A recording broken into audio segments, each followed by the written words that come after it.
Well, good evening to all of you who like your games done fast, or speedy, or speed gaming if you prefer.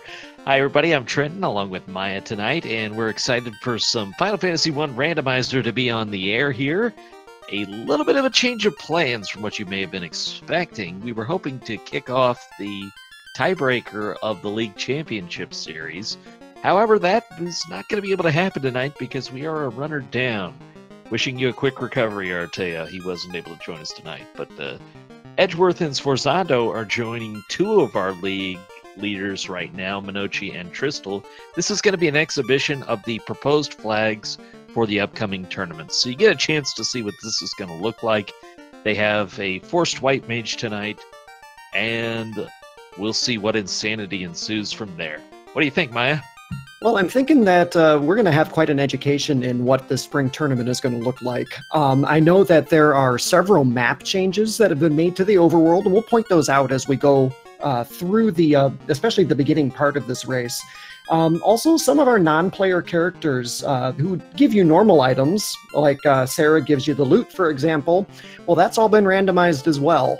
And so some of our NPCs, as we like to call them, will give you something else, something that you're not used to seeing, like, thank you for saving my daughter from Garland, here's a canoe. Now, with the setup as it is, certain items in a chain will remain the same. So, for example, Astos is still going to take the crown, give you the crystal. That's going to be consistent through here. Spells, we've got Harm 4 and Lit 2 available at level 1 as the highlights. Not great, not terrible.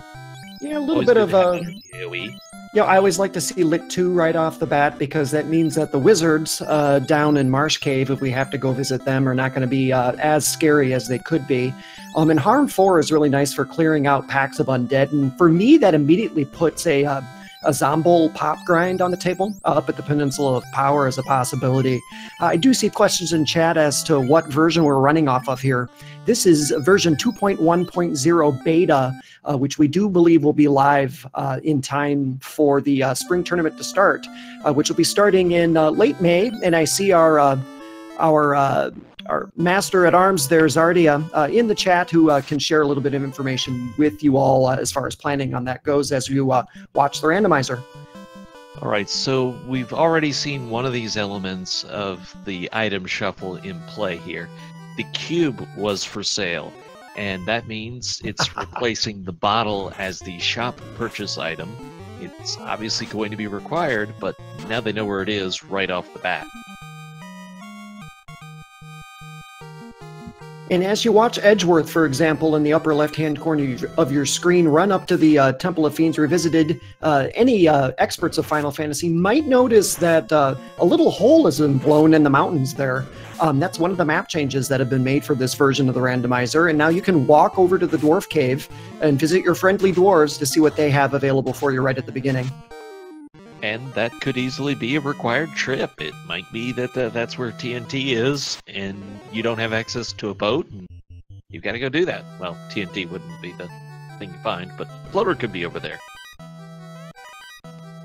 So we've seen the three chests now on the left side of Temple of Fiends, and not a whole lot there, just a little bit of gold, I think, in each one of those three chests. Tristal taking on Garland now.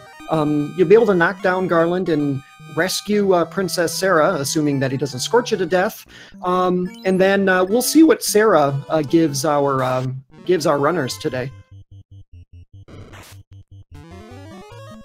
So the best I can summarize this right now is if you would just get an item from the NPC, it's going to be the same. But if you go through a sequence to get the item, I said that backwards. If you go through a sequence to get the item, it's going to be the same item. If you don't go through a sequence to get the item, it can be randomized. So the king gave us the canoe because early bridge is on, so he could do anything. But Sarah, you have to beat Garland to get that, so I believe that counts as fetch quest, and the loot was forced. So here we are. Still learning this meta, but... So we got the loot. Thank you for Sarah for giving us her vanilla item. But now the king gives us the canoe, which immediately takes us in a different direction. The bridge is not here, so you can't go over the bridge and go visit Matoya and Provoca like you could before.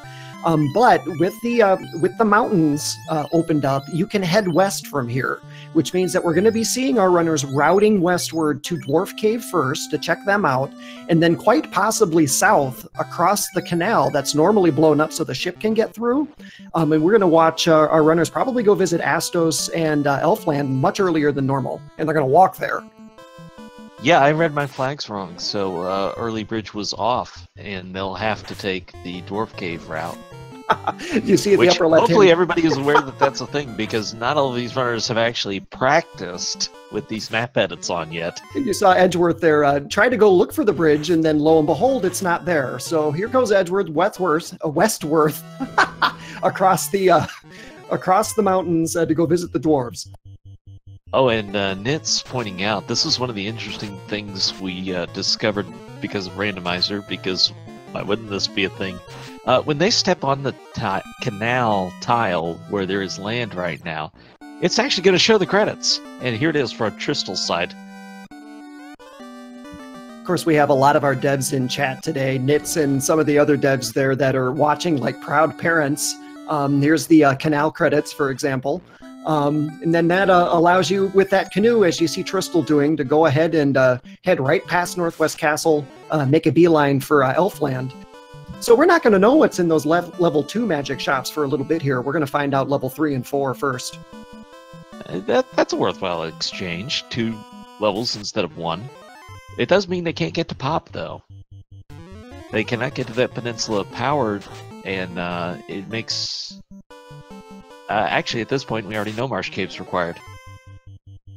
We don't know what progress they will get from there, but we know in some form of... I take that back. No, we don't know it's required, because they can use the canoe to get all the way to Volcano and Ice Cave, and they can still get an item there. So, yep, everything is on the table right now. This is pure insanity, folks. Stay tuned. Well, that's exactly it. Now that you have the canoe, that means that you could possibly even go east of Elfland and start canoeing over to Crescent Lake if you want. Fade at level 3, but looks like not learnable by the Red Mage. So that's going to be a bummer for anybody that took that Red Mage along. You know, I also wanted to note that the Wizard Staff was found in Dwarf Cave. And the Wizard Staff is a notable item. Does cast Confuse, especially effective on lower level enemies like we're seeing now. And so that might be something of use here for our runners to kind of rely on, since they are headed off in directions they're not used to. And if I'm not mistaken, Tristal's heading in the direction of the Marsh Cave. And like I said, not everybody has necessarily practiced these flags. I don't know if he knows he can get to Crescent Lake from here. Down in the lower left-hand corner of your screen, I'll point it out again if I see it, but Sforzando just ran into a shuffled unrunnable encounter, which is another feature, I guess we'll call it, of this updated randomizer. The enemies that you can and cannot run from have been shuffled, and that's designated by, instead of seeing the word run at the beginning of the encounter, you'll see the word wait instead. And that's telling you, wait, you can't run, you have to actually fight this encounter. And that's great for actually letting you know which ones they are instead of having to memorize the list, and that is useful. So Edge is about to show us exactly what you're able to do, and saving is so important for this because those river tile encounters, Geists are unrunnable apparently. The river tile encounters are just going to be brutal to a low-level party, so he's using save and reset strats to make sure he's not fighting any of them. And apparently Tristal is aware of how to navigate the river, so I apologize for doubting him. These are heretofore unseen corners of the Final Fantasy overworld that we usually don't visit. Tristal's in another part of the map that we have changed a little bit, and these map changes were done by Tartapan. He has joined the 2 river networks so that you are able to go ahead and go from one part of the river to the other part of the river. And as he's doing here, he's going to be able to get up to Provoca up in this corner. So if you get your old maps out for your old overworld maps that you got in the manual, for Final Fantasy and draw a line. You can get from one corner of the map to the other using the canoe now. Yeah, with canoe you can encompass the entire southern continent. He can go to Crescent Lake, he can go to Volcano, he can go to the Ice Cave. You can go to Provoca and Peninsula Power if you want. A question in chat about the status of the Randomizer League. We were hoping to kick off the Championship Series tonight. Unfortunately, we're a runner down, and so we went with this exhibition, and we'll try and reschedule the first round. As of right now, rounds 2 and 3, what were scheduled to be 2 and 3, are going to continue as scheduled, and then we'll have to do one makeup race at some point. And that's the best way I can describe it for now. Cheap houses, by the way. And so Tristal has made his way through the river network and is angling back northward, again, across parts of the map that we rarely see playing Final Fantasy, and is narrowing his search down back toward Provoca, second-level shops, and the pirates will also have an item for our runners here. Yeah, I was curious what would cause you to go back here, and Bottle is the Sage item. Cure 4 in life, though, that's pretty good reason to be in Provoca.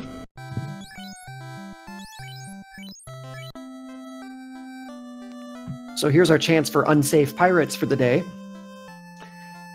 Safe Pirates flag is on. Oh, that's so boring. No, that's fine. So they have an easier time, but apparently this is one of the protections we've added with this beta is like to avoid the whole thunder situation. It can be a really shocking experience. And now this is a great illustration of what this shuffled overworld has done now in these NPC shuffles. We have 4 runners running in 4 different directions. Minochi's going to go check out the Marsh Cave. Tristal's fighting the pirates, and Sforzando and Edgeworth are hanging out around Crescent Lake. Everybody's looking for that next progression item, probably the floater, possibly the TNT or the ship, so that they can get off the southern continent.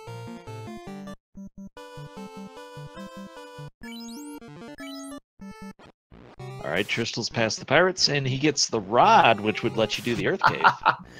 So that means that the Earth Cave is fully clearable. Maybe we have a progression item there. You know, that does make it a bit more of an inviting location, except for the fact we know that the Geists are unrunnable. Edgeworth, though, seems to like fighting Fiends, and they're nice for experience, so... Sforzando gets the bottle. It's a lot of this is a different element with the, I think they're calling it the fetch quest flag in place as it is. It's a little less complicated in that you're still trying to find the crown and still trying to find the slab. When you go full chaos with this, it completely changes what you're looking for. You're not looking for the crown, you're looking for the key. You're not looking for the bottle, you're looking for the Oxyale, that kind of thing. It can completely turn your thinking upside down. And we're kind of watching that in action here. Tristal is running across the northern side of the continent, is going to go visit Matoya's cave with the 3 chests there, just to get it out of his mind so that he can check and see what's here. And this is a nice, safe corner of the map to be running around in. Dragon armor is a nice find. I really like that decision to just leave it where it is. It's really easy to get back to. You only need it if you're going to do class change, and now it's not taking up a spot in your inventory. So I like the decision to just leave it where it is and come back.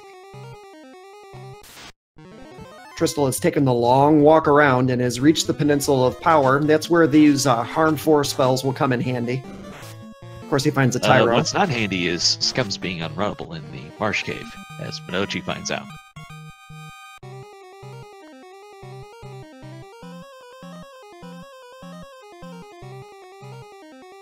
Well, some days you fight the Tyro, some days the Tyro fights back, and Tristal's not having an easy time with this decision.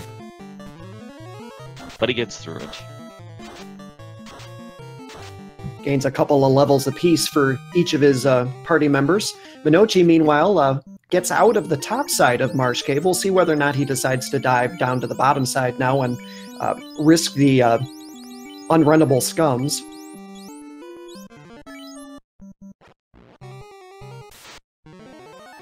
What's the plural of new scums? version, Is it scums or scum? well, scum if it's singular, but we saw the formation of scums be unrunnable. Real quick, with the newer versions of the randomizer, we're able to incentivize more locations, but this just keeps it the more traditional what we're used to with the ice cave and ordeals being incentivized.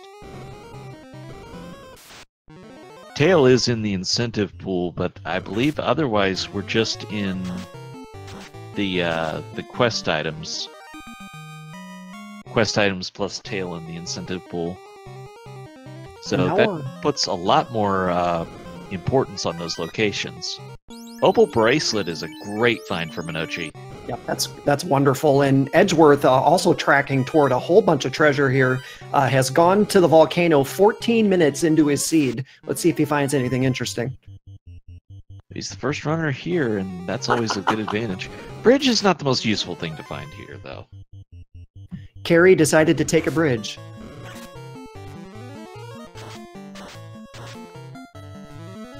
And as you can see, we're going to need an updated tracker to track things like the bridge or the rod or some other fun things that you might find in chests now. Yeah, now it is an option in these flags, and you can do this in your own, not in these flags, but in this version of the randomizer, you can do this in your own runs. You can make that wizard chest incentivized. It is not today, obviously, as they just got a little bit of gold, but you can make it that way if you so desire. A couple pro rings are not insignificant for Edge. He'll gladly take them. And the ship is also going to be a nice find. Ship in a box, anyone? With the ship, and I think it will actually be in the dock by Ice Cave, but don't hold me to that. Sforzando gets the rod. If I understand that flag now correctly, it's supposed to go to the dock nearest you, so that would be the one by the Ice Cave. Or possibly Crescent Lake, what do I know? This opens up a lot of very interesting options for Edgeworth because we have two other map changes in the northern continent that allow you to sail northward and go ahead and visit Mirage Tower. You can visit the town of Onrak early, especially since they have canoe.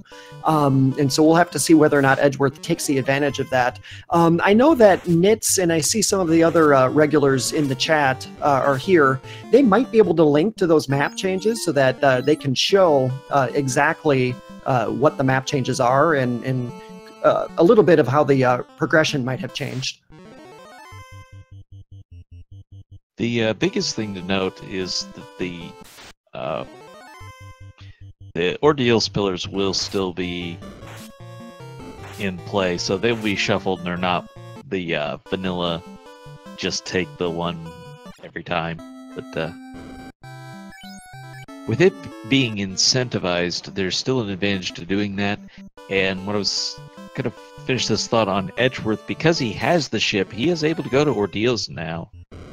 Because, as I understand the rules, and we'll see this soon to confirm, the ship will actually be on the outer seas. He won't be able to sail it in. He can't sail by the ship to Corneria, but he can sail to Ordeals. Oh, I see Frostwolves with Squint, and Tristal's pop grind is going in the wrong direction here. Hopefully he can get out of this. Well, it's interesting because he had to go through the same Crescent Lake area that Edge did, and Edge found the Peeds available and beneficial, so he got the same levels from there that Tristal's trying to get from Peninsula Power, but his is already done, plus finding the ship. Oh, I thought Minochi was going to take us on a little tour of the Swamps of Sadness in the lower southern continent, but I think he realized he wasn't going the direction he wanted.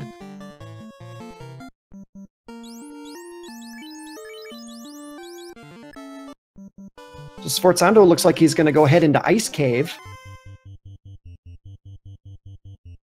Well, you know, when we were getting ready for the spiked vanilla run that we were anticipating tonight, I kind of thought that was going to be the play, was go to Ice Cave early, get your floater because it would have been in the normal location,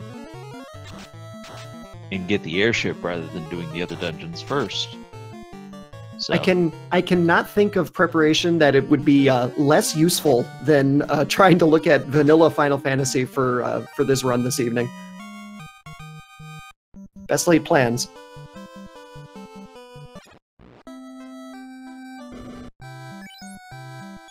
And for anyone who didn't know, you can blame or credit Maya for the unique challenges we had in this league. You worked very hard on that to try and come up with a bunch of different ways to play the game than just the standard, hey, here's stats, let's run to the end. Yes, and I have the knife marks to prove it.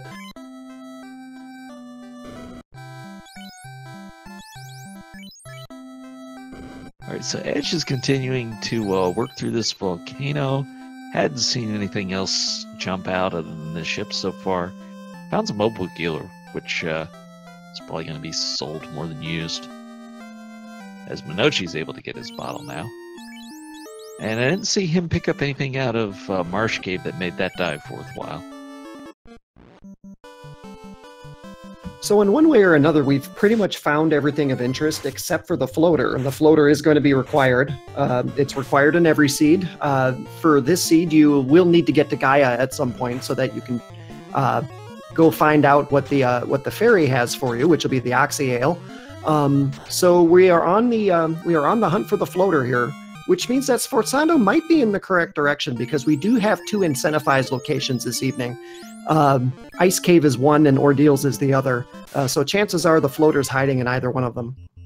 Well, the Masamune is a great pickup for Edgeworth. He gets that here in the volcano. And getting earlier access to it could mean some places are quite a bit easier to get through.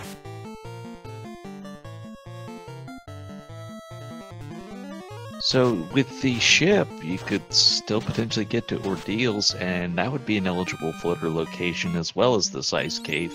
We just don't know yet.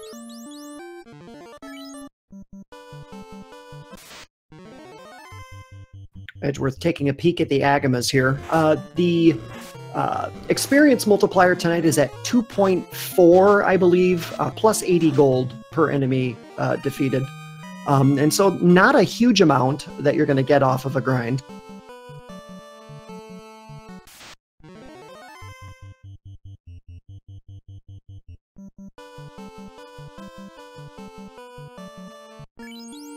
Sforzando checking chests now in Ice Cave, finds a short sword, a little bit of gold, and some frost wolves at no squint.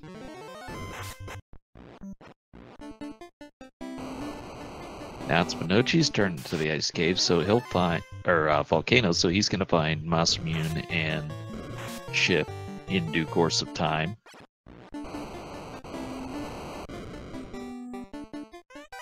So Tristel's investing a lot of time in this peninsula power, and the downside is, while he's doing that, everybody else is making ground. But Tristel is so good at executing this game, the idea is if he's got the levels, he's going to be able to run through everything that much faster.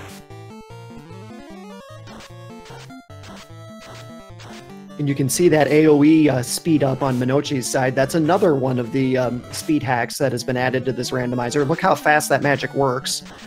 And that's a nice addition as well. Yeah, these red gargoyles, though, are giving him the business.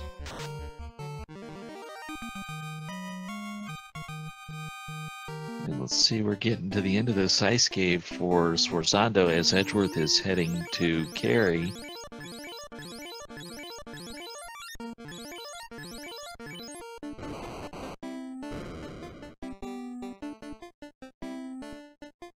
At around the level 10 and 11, this is going to be a bit of a struggle for Edge. We'll see whether or not he can take Carry down at level 10 and 11.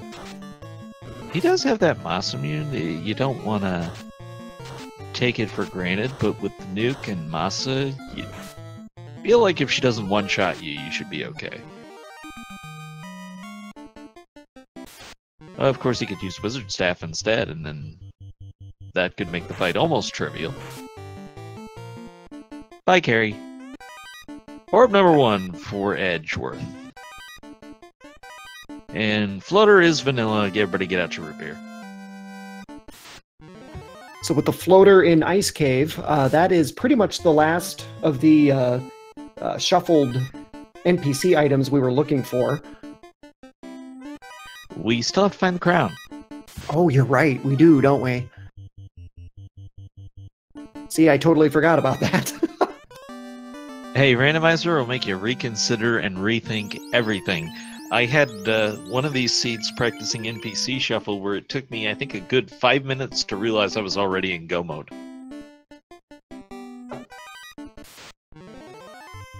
Just because the things I needed weren't the things I'm used to needing, so... This is why we're commentating and not playing, Trenton, right? I'm just here so I don't get fined.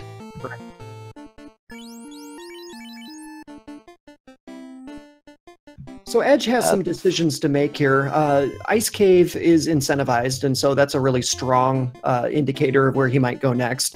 But Ordeals is incentivized as well, and he's sort of equidistant between the two.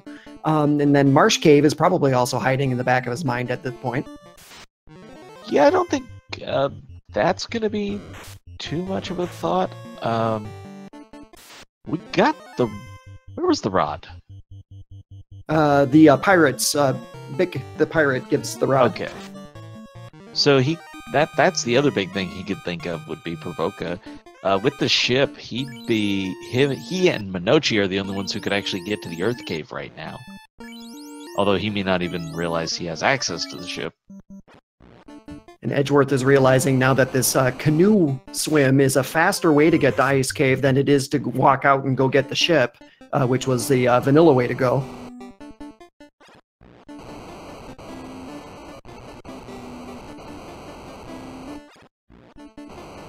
But that has a lot of potential to work out for him. With Sorsando having the floater, it kind of makes sense to go places with it, because that's the advantage floater gives you, is that you can go places. But that will steer him away from finding Masamune, and less important that it steers him away from the ship, because there's nothing ship would gain you that floater does not.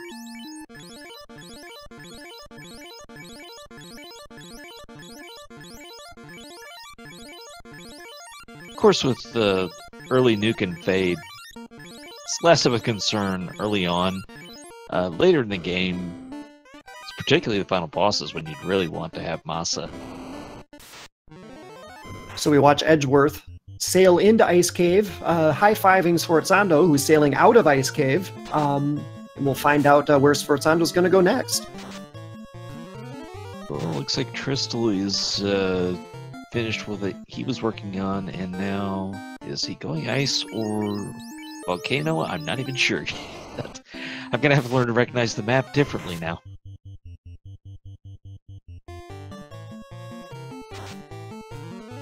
It's worth noting, by the way, because we haven't touched on this yet, that Script Shuffle is on. So, if everybody knows my line, they can say it with me. Do you want imps with nuke? Because this is how you get imps with nuke. So, basically anything can have almost anything. This is also how you get wizards that you can run from, which is really welcome here in Ice Cave. That has nothing to do with Script Shuffle. That is an entirely different shuffle. Thank you very much.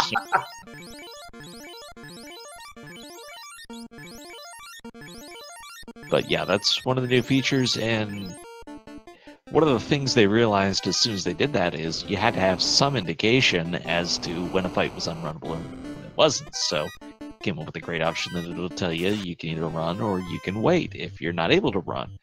Which is also great even for people who will be newer to the randomizer. It'll make it that much more easy to tell which fights are unrunnable, because all I knew in the regular game is that, boy, some of these things are a pain to get away from. So all eyes on Sforzando now, who has picked up his airship and is probably going to do a little bit of shopping here on the southern continent, but I assume we're going to see him head northward here relatively quickly. There's certainly no harm in checking the free shops. He's got the bottle, he can turn it in. Edge finds the floater. Minochi's got his Masamune. Tristal's in the volcano, so he's going to find the Masamune. So 3 of our 4 runners are going to have the best weapon in the game. And Sforzando, it could take him a lot longer before he gets it, if he ever does. I think from a timing perspective, I think Edgeworth and Sforzando and Tristal, all 3 of them together are sort of in the same arena once they find all of their items. Minochi might be just a little bit of a touch behind them because he did go search through Marsh Cave. But Minochi can also make up time, being one of our best runners in the community. And make no mistake, we're looking at 4 extremely good runners. Obviously, Minochi and Tristal were in Club Zero for the league. They had perfect scores through everything.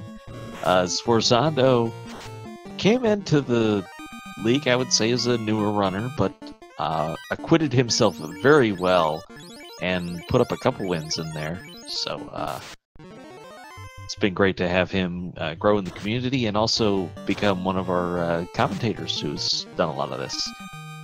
Sforzando picked up the cube, which means once he has the chime, he'll be able to full clear Mirage and Sky. He also has to find the slab and crown yet. So now we're going to find out what Sage Sarda is giving today, because it wasn't the rod. The rod was being held by the pirates. And instead, he's got a tail. Well, that's a great thing to have with an airship, and no reason not to use it because you don't have a black belt.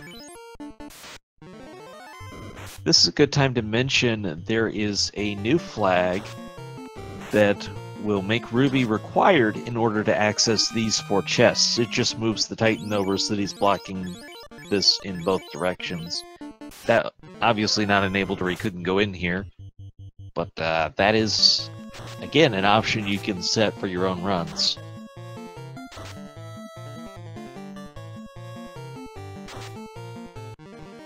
And Sforzando gave us a glimpse of one of the new docks as he sailed past Onrak that you can sail the ship to if you want to.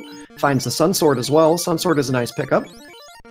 That is a phenomenal pickup for him, because remember, he's the one who's probably not going to get Masamune. He is absolutely the one who needed that sword the most. He has the tail, so if he is able to get Excalibur, then obviously that would be better, but there's no guarantees whatsoever. Yep, and Adamant's hiding out there somewhere, and might be in a incentivized chest.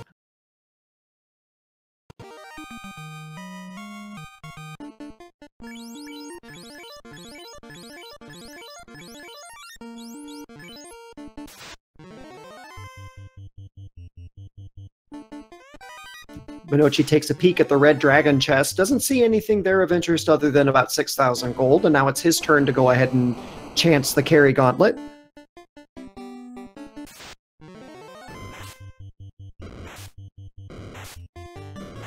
Minochi goes in here with the levels he got from fighting through Ice Cave. Tristal's going through with his levels from Peninsula of Power. And Carrie's HP wasn't anything crazy. I don't even think it was 500 hit points, so I don't think either one of them will have a problem with the fight. Unless we just see something nasty that Edge was able to avoid. Sforzando happy to find some of this opal armor now, and is starting to bulk up that knight, and which is going to be important for the later part of the game. Ooh, Catmans. They are unrunnable. And Sforzando didn't have a save, so he's going to have to take this fight. Fire Orb for Minochi. That brings up another interesting point we hadn't talked about, particularly in the Overworld. Some places where you might just take it for granted that, hey, in vanilla there is no such thing as an unrunnable here on these islands. Well, now there could be. And then what if it fires off nuke at you? That's going to make for a very unpleasant day. Tristal picks up his Masa, so that's 3 of the 4 that have the good old Masamune. Not a whole lot here in Cardia Islands for Sforzando, except a little bit of gear. And now it's time for Sforzando to decide where he's headed next. And it looks like he might be heading over to Volcano? Or? No, looks like Melmond. I would have liked going and doing the bottle turn in there. these magic shops you might be able to learn something good from.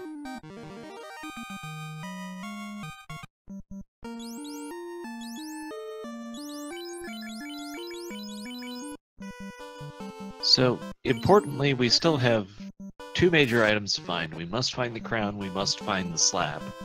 We've got one unseen incentive location, which is at Castle Ordeals. We've not seen the depths of the Earth Cave, we've not seen Sea Shrine, and currently have no access to Mirage Tower.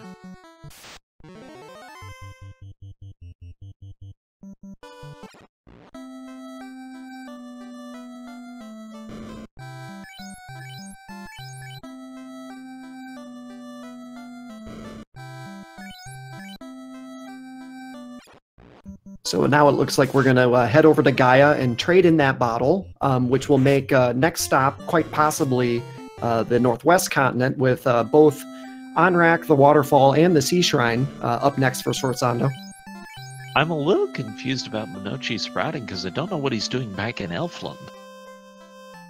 He didn't go to Ice Cave yet.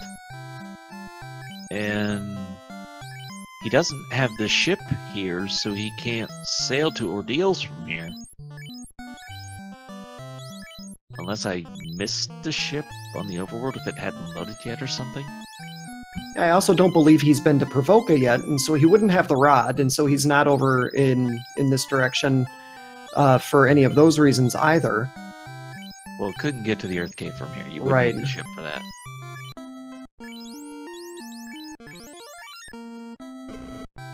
Edgeworth is able to pick up his rod now. So, the ability to clear the Earth Cave is available to him.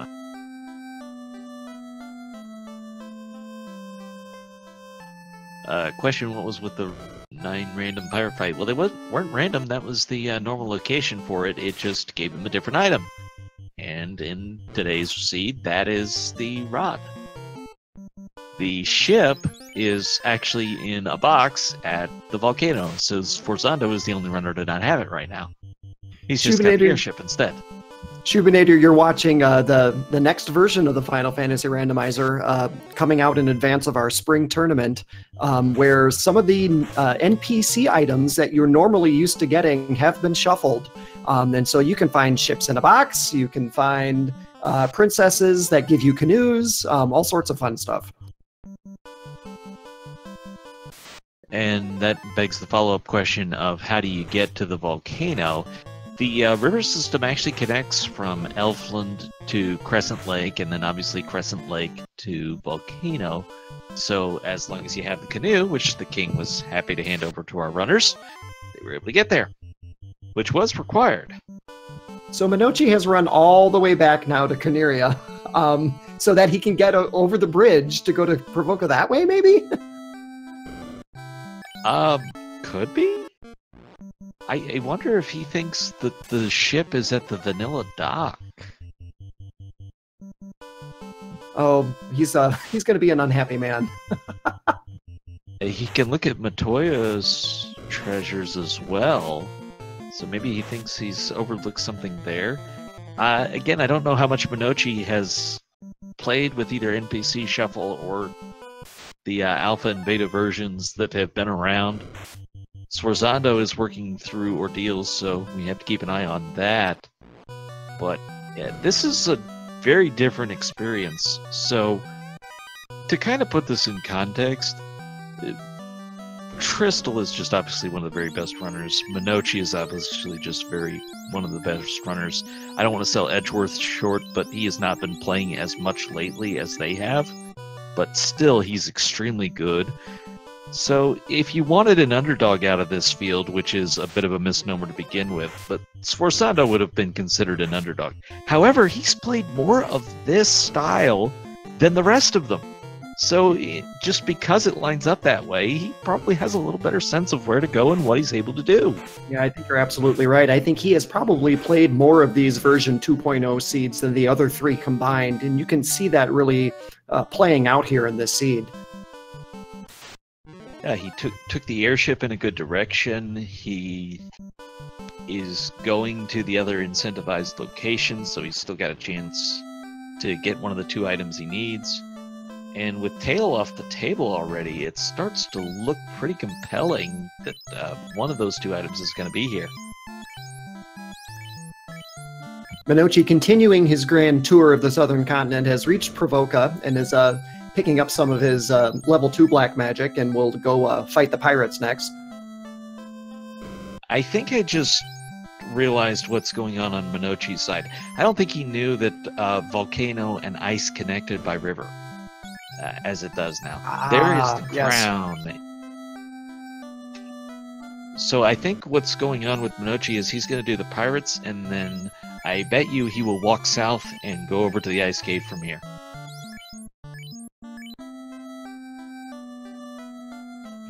Yep, so that's a map edit in 2.0 where the river networks have been joined together so that you can sail directly from the volcano in Crescent Lake up to the ice cave if you want to without having to need the ship.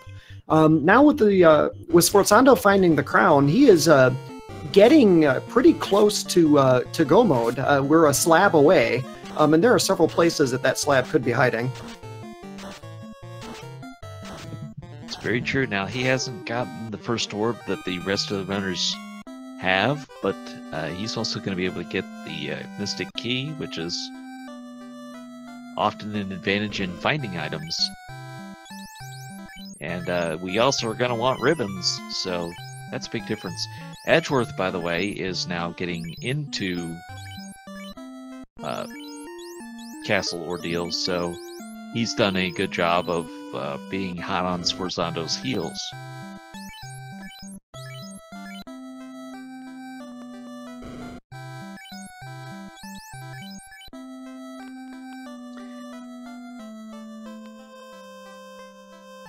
And Tristel is in the ice cave, so he's going to be the 3rd of the runners to pick up the floater. It is in the eye-guarded chest, as we've seen.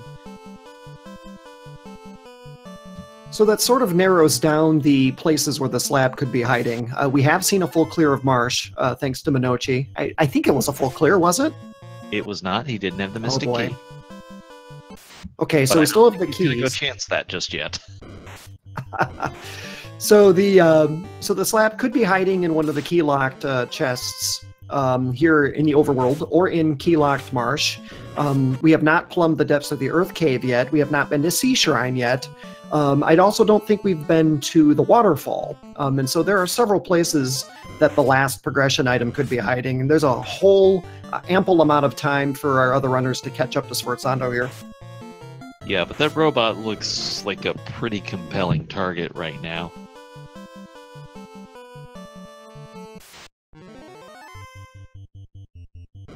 And Sforzando has gone to the volcano, so because he's here without the slab, that does kind of change things a little bit, and I do believe he'll find Masamune now. I thought he would come here later and not get it, but this will work out for him. And by work out for him, I mean nobody will have that advantage over.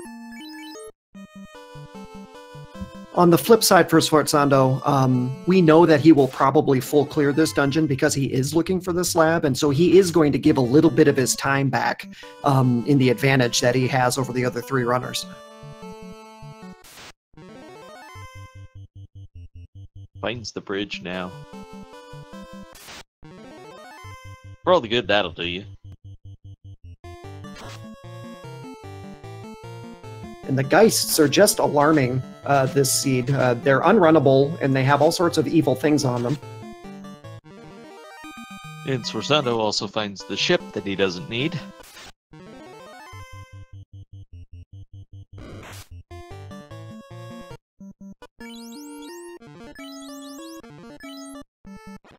I don't think we found pro rings for sale, but we've been finding them in the treasure chests.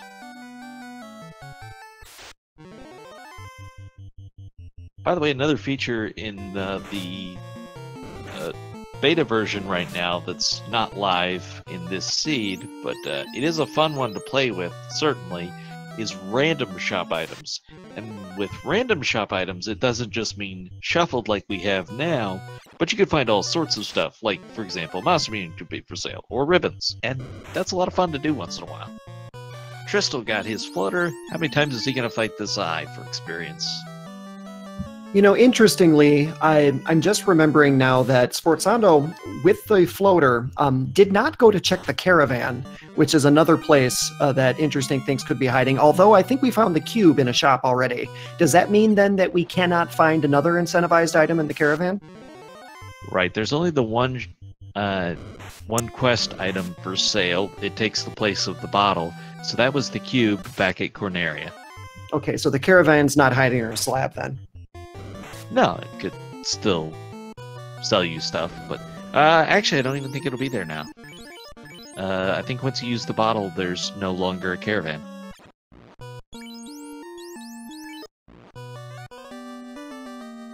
Minochi gets the floater. Edgeworth upgrading his silver bracelets for gold bracelets at a pricey 24,000 apiece.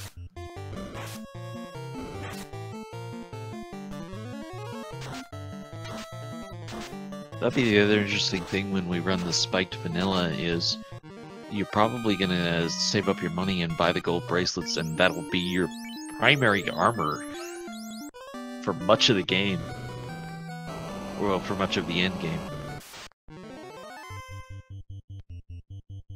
That's gonna be a fun race once we have it. Yeah, and it's looking like that race will probably happen on Sunday evening here on Speed Gaming. Is the time that we will schedule the Spiked Vanilla race for. So I'm super excited and looking forward to it. Race 1 will go ahead and be Final Fantasy Randomizer Monster Hunter now. That'll take place on Wednesday, and we'll put links in chat with the updated schedule just as soon as we know we have all 3 of our runners healthy for the grand finals. Edgeworth picked up the Axial and then doesn't go anywhere near the Sea Shrine. Going back to Elfland?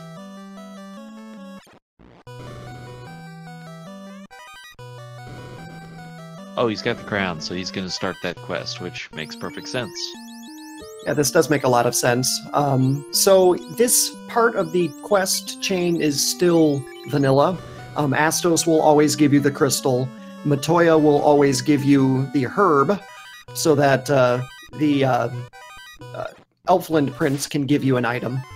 We've kept that part vanilla for the tournament, just because it can be a little bit disorienting and kind of strange to try to complete that quest change otherwise. Well, it can also be completely unneeded and make you really think about it, because you don't need the crown, you need the key. The crown just happens to be how we normally get it, even in Randomizer, but when you change those options around, things get crazy, and that's how you end up running around for 5 minutes without realizing you're in go mode.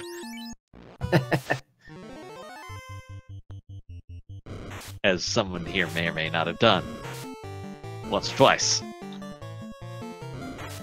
So Edge, able to do the Mystic Key chain very easily thanks to having the airship. He's also able to pick up his cube. That's a good thing to remember.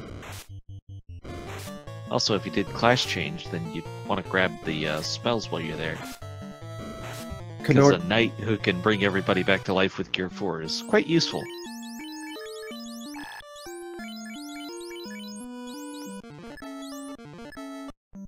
And there's the key from the prince, and so that opens up a whole bunch of chests now for Edgeworth to check for the slab without having to dive into a dungeon. Alright, Minochi has his floaters. This is kind of really going to show what he knows about the 2.0 map. I theorized he didn't know that he could get to Ice Cave. If he goes the long way back, that would really stink.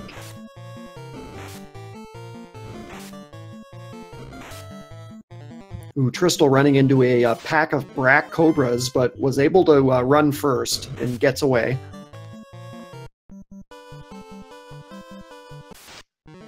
He is making his way up to the waterfall, and again, that looks like a really compelling destination. Oh, go check that dock! Go check it! Minochi, that's your ship! It'd make it a little faster. Go to the east just a little bit. Oh, instead we're going to be treated to poison sounds. Good. He fixed it. Thanks. Meanwhile, Sforzando is to carry. And he should soon have his first orb restored. He's the last of our runners to do so, but it was the first to have class upgrade, was the first to find the crown. If I had to try and compare the horse race right now, I'd say Edgeworth is just a little bit ahead. He's covered the same ground except for he has done the Mystic Key.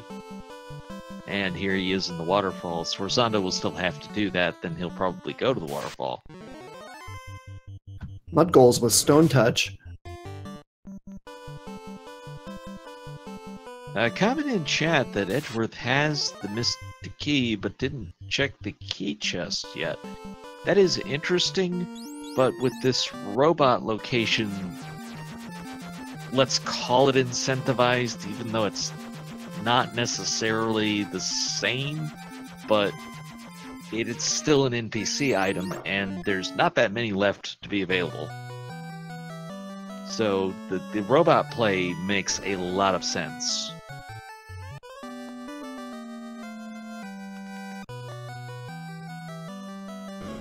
I do find it interesting that all 4 of our runners tonight all decided to run with a fighter up front as opposed to a black belt. Perhaps that's a harbinger of things to come for this next spring tournament. With the experience dialed down a little bit to 2.5 times or around there, we might not see as many black belt grinds as we did in the initial tournament. Yeah, it would definitely still be possible. I think if you were going to do it, you would probably do either 3-man or 2-man party strats to get experience on that black belt over time. And the Wiz Mummy Mummy combination is actually unrunnable today. So, another one of those subtle changes. Normally in this waterfall, it's only the one encounter that's unrunnable. Yeah, and that'll be a harbinger of things to come for people like Minochi, who's diving into the Earth Cave now. Oop, finds the ruby. Completely useless. Ruby, but not required. Oh, speaking of unrunnables, Sforzando's got an awkward one on the river that is unrunnable. Yeah, that's usually an instant runaway situation, but here he is. He's got to figure it out. And that's why Edge didn't check the key chests, because that's go mode. He just found the slab.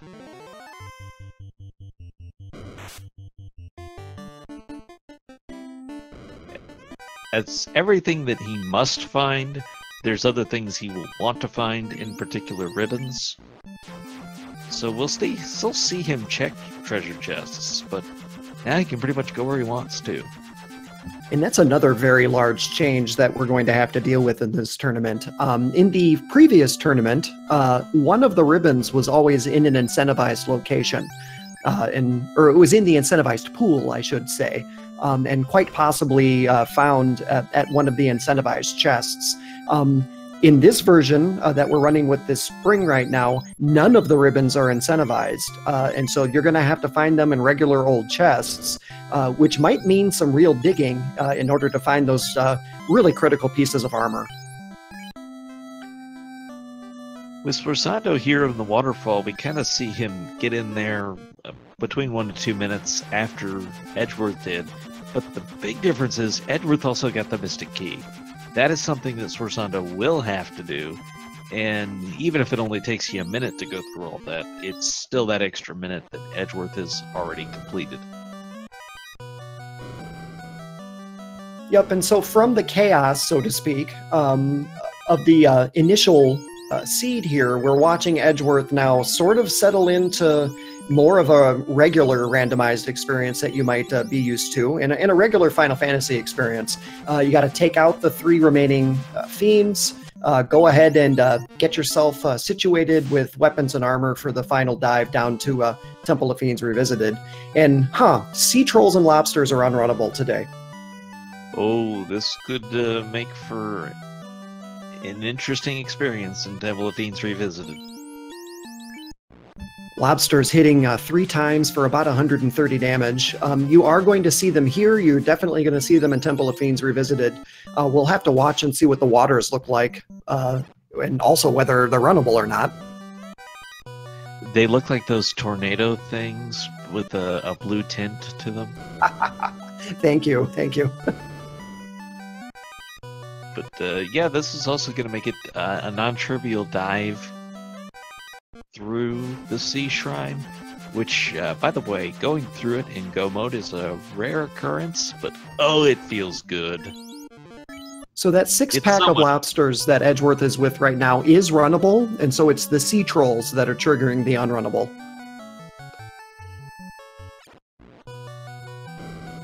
I believe it's actually the formation that is unrunnable.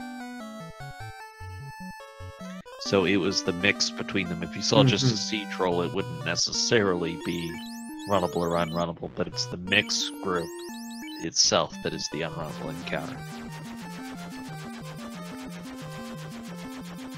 Like how if you get the waters with Naga, it's actually runnable, but water by itself would not be.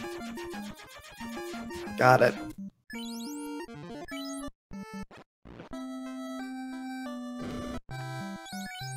So these 2 go mode chests, as I like to call them, because you're still going to check them when you're in go mode.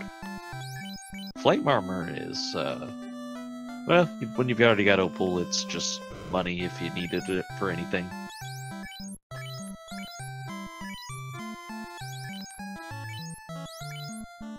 Monkey Cheese, thanks for watching us tonight. Yeah, we do have a few UI changes for you tonight. We're running a 4-player sort of a showcase race for our upcoming tournament this spring. There are a few UI changes. You can see that it's notably a little bit faster than you might be used to seeing. It's dialed up to 9 or 10, so to speak. That's one of the UI changes we've made. Vanilla unrunnable encounter. What is this? Sforzando working on the Sahag formation. He's not able to run away from it. You also have Edgeworth running with the modern battlefield flag, so his encounter looks a little bit different. He's also changed the background color. You're able to do that at the start of a game. Once you're in it, you're stuck with whatever color you picked.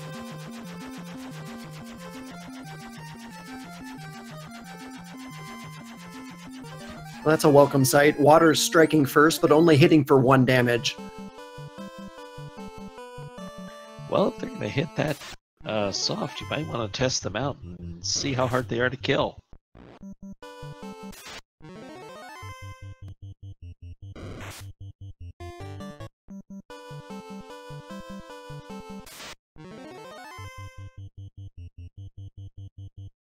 So Sforzando has decided to go check the mermaid side.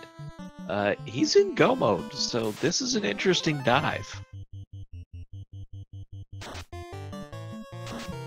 Has to be ribbon hunting would be my guess. Yeah, that power gauntlet would also be a consideration. White shirt, because I don't think we have Invis 2. So white shirt, defense sword would also look pretty important. In the mermaid's not first person who gets to Topher or to Chaos, but it's first person who's actually able to kill it. And it does make sense for Sforzando to make this play. The mermaids hold a lot of chests. They're relatively easy to get to. You have the opportunity to go ahead and warp or exit back out of here.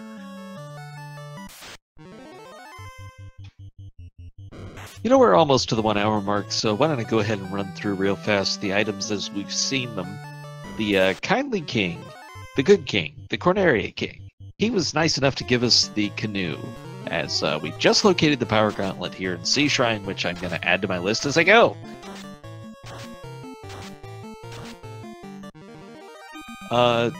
Once we got to the sages in Crescent Lake, they handed over the bottle. It's nice of them, although why they didn't open it and let the fairy go, who knows? That's a debate for another time. Defeating the pirates netted you the rod. The Volcano Armory is where you found the ship, but it was not required this seed. Vanilla Ice Cave had the floater, so Ice Ice Baby to get your floater. The robot handed over the slab, which is what we needed for go mode, and I didn't write down the crown, but that was in ordeals in the incentive chest. And if you haven't already done so, this is also a great opportunity to sort of pitch Speed Gaming and thank them for just the wonderful 6, 7, 8 channels. How many do they have now? Full of fabulous speed gaming and randomizing action for us all to watch. And so if you haven't given a follow to the channels of Speed Gaming, make sure you go ahead and do that. Also, give a follow to our forerunners that are sort of putting this new randomizer version through its paces tonight. They're giving us a lot of awesome entertainment, and they did this on relatively short notice.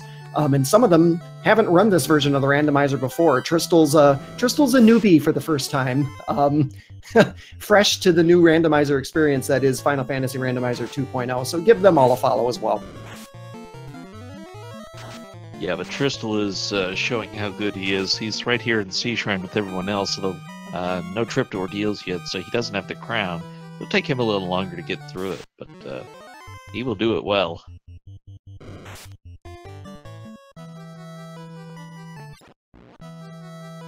We did also find a ribbon and all that. There was one here in the Sea Shrine.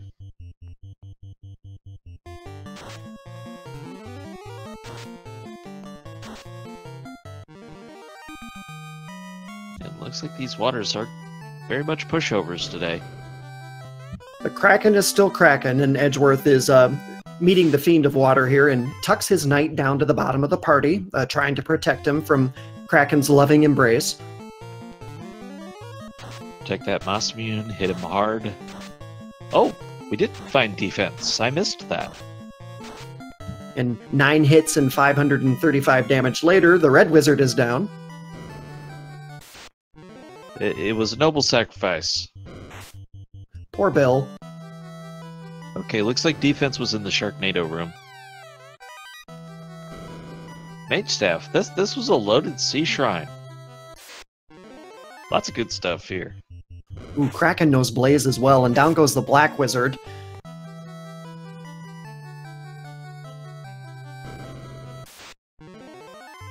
Yeah, Edge is being very defensive, pardon the pun. And here we go, we're in a fight now. Yeah, it's kind of a catch-22 because you know how hard Kraken can hit, but you don't know how strong he is, and just the one more hit was able to do it, but you had to live long enough to be able to do that. That's the water orb restored for Edge. Is he going back in and going ribbon hunting? He's running around in circles trying to find where he can re-raise his pulverized teammates. They're just taking a nap, resting their eyes. Well, that Kraken, that Kraken might prove to be an issue here for these other 3 runners if they're not prepared. Yeah, if anybody forgets to move their fighter, this is one that could really make you pay for it.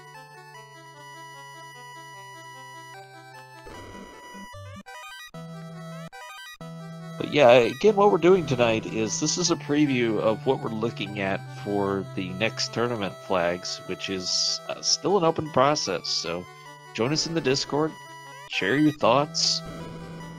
Some of it's been decided, some of it's still a little open, and signups are certainly still available. So if you want to get into the randomizer and try your hand at the tournament, we'll be doing a Swiss round, so you'll get plenty of bang for your buck just for entering. And I see our fearless leaders already putting up some links in chat there. There's the runners to go ahead and follow. If you like what you're hearing out of Trenton and I, and you want to watch people try to run this randomizer not nearly as well, you can give us a follow as well. And big props to Zangrief tonight, who is tracking 4 streams simultaneously and doing a bang-up job of it. So give good old Zangrief a follow as well. And thanks to everybody for being here watching with us. Yeah, I better start practicing these flags if I'm entering. I didn't enter the last tournament because I was too new to the randomizer, I felt at the time. but I'm looking forward to this. Edge is going to be the first one to translate the slab.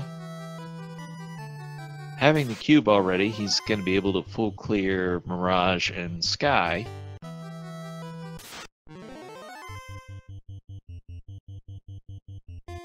Just make sure you actually go get the chime first.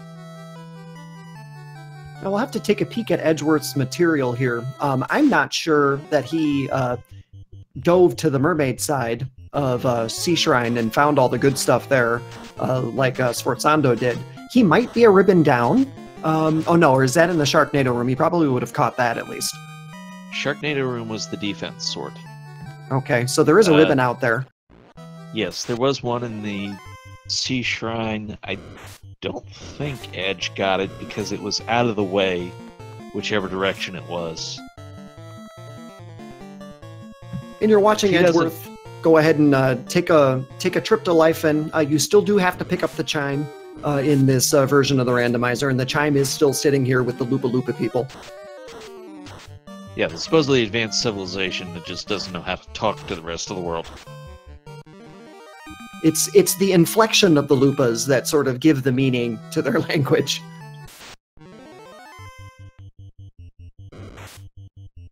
Did check the magic shop, interestingly enough. I mean, there's not a lot that's going to be a difference maker, but you know, Life 2 could be at level 8.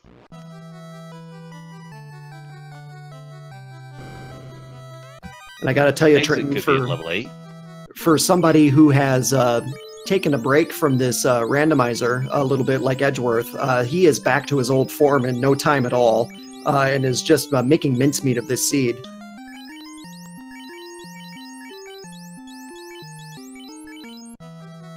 Sforzando just found the power gauntlet.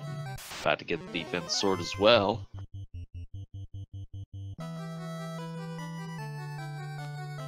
And Edge is in great position to go through Mirage and Sky. I gotta imagine he'll do some chest checking, especially on these first two floors where it's easy.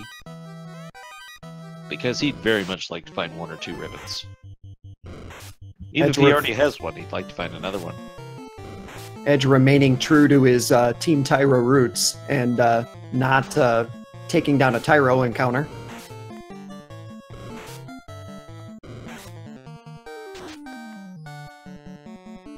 There is the white shirt, and that was one I kind of circled as being very important for the Invis 2.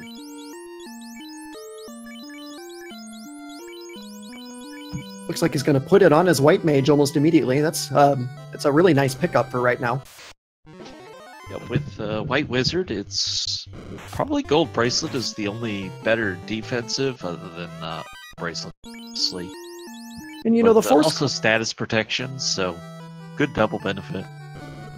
And you know, the Force classes today, I believe the White Mage was forced, and that it really seemed to sort of put everybody on the same wavelength as to what it was that they wanted to bring along. Everybody brought along a Black Wizard and a Black Mage, as well as a Red Mage. I think everybody just wanted to hedge their bets with Party Comp here and make sure that they had all of their magic bases covered.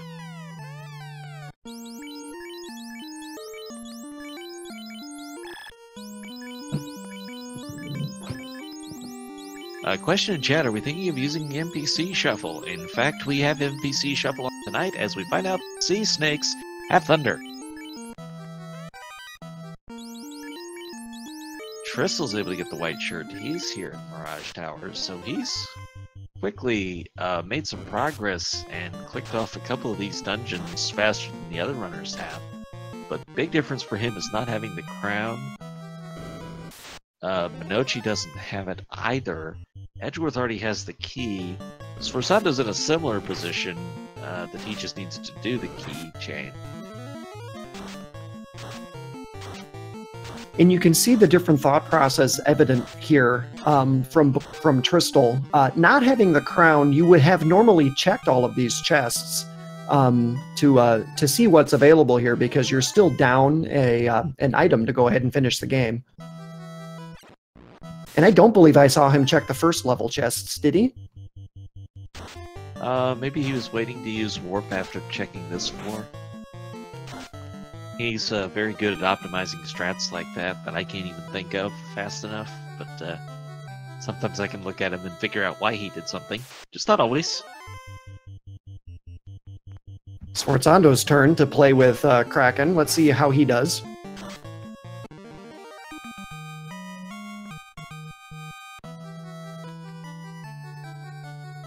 He left his knight at the top of the party. Well, that could hurt. Invis 2 plus white shirt, he might get enough defense up there. Nuking Kraken with the nuke. Well, that's what he's here for. Edgeworth checking these same treasure chests as Tristal because he is really trying to find that ribbon. And Sforzando makes it through, only losing the Black Mage, because, well, you know what? It's the reverse psychology. If you put the knight down there, he would have been dead. Minochi up next with the Kraken sweepstakes. In chat, someone noticing the wait command. The wait will show up when it's an unrunnable encounter. Like, normally this blue dragon would be unrunnable, but because that's shuffled, you are actually able to run away from it tonight. Which is very useful information. Tristal finds the black shirt here in the second level of Sky Tower. Castle thing, whatever we call it now. Question in chat about using hacks. If the hacks were not cosmetic, they would be banned. If we ever found somebody do something to cause an advantage like that, they'd unfortunately have to be disqualified. So runners are able to do these cosmetic things, but they also accept the responsibility that if anything goes wrong, then that's their fault for running it. But that said, we haven't had that issue, so we're glad to encourage people to be creative. Sforzando picks up his Excalibur, so that's nice. Drops the Masamune down to, I believe that's the red mage holding it now. You know that you can do that. The other thought process would be you could put the Sun Sword on Red Wizard and maybe Masa on one of the two mages. That's what the good old vanilla Final Fantasy strategy guide suggests, is to give the Masamune to your white mage, or white wizard. But at the same time, I mean, how often are you going to swing a sword with the black mage? So, I don't know. Not for me to say. Sforzando's working on the key quest now. Now that dragon armor pickup makes a lot more sense. We've seen a relatively quiet Sky Castle so far. Well, as Gurnagas bring out the poison for Edgeworth, sorry. Relatively quiet so far, so if anybody is interested in seeing Warmac, we're probably due for him. We've not seen a Warmac on stream in some time. Here we go, the Manticores are unrunnable. What's good about this treasure searching for Edgeworth as well, though, is the experience is obviously the best here of any of these dungeons, so Edge is able to get his levels here without making any kind of dedicated grind like some of the other runners did. And thank you in chat to Magius, who found some bits apparently in his couch cushions and decided to trade them in for us. So thank you very much for your bit donation. Well, Sforzando has his key now. It looks like he's going to investigate some of these treasures, so maybe we'll find one of the missing ribbons. We also never found the TNT, by the way. Yep, TNT not required in this version sometimes.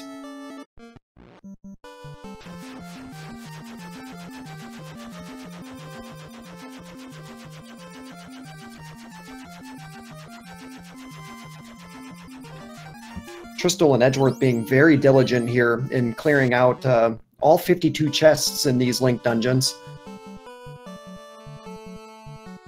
Yeah, it's just... having one ribbon is nearly essential, having to is just so enormous. If you have a red mage who's decently leveled with life and a ribbon, it does so much for the survivability of a run.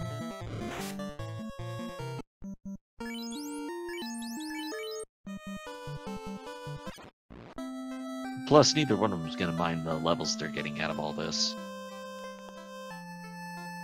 So if you're following along or just joined us in progress, tracking in first place right now is probably Edgeworth, with Sforzando right behind him as far as all of the required items collected. But Sforzando is about one orb behind at this point. Tristal and the Nochi are really not that much farther behind either of them, but still need to go to Ordeals and pick up that crown.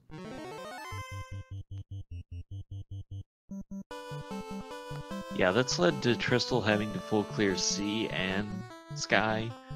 The other runners didn't necessarily have to do that, but as we're not finding ribbons here... Well, I was going to say maybe Sforzando will find one in a place that will cause him to not full clear sky, which would have helped him. But... So I see a question in chat from Omega, and it's a good one. He wants to know when a certain encounter is runnable or not runnable. Once the encounter begins, you will see, normally you see the run command, but if you do not see the run command, if you see the wait command, then that means that the encounter is unrunnable and you have to fight your way through it. And that's one of those things I would even call one of the conveniences added by the randomizer, because normal game, as Zara's pointed out in chat, you just had to know which ones were unrunnable. And even as somebody who used to play this game probably about once a year on average, I had no idea. I just was kind of winging it. And there's Warmech, everyone. Well, so good luck to Tristal. A whole lot of experience, but he's not going to be too weak because the range is not high. Opens with Tornado, which does much damage. Wow, only 3 hits for 21 damage with the Masa. And he is unrunnable.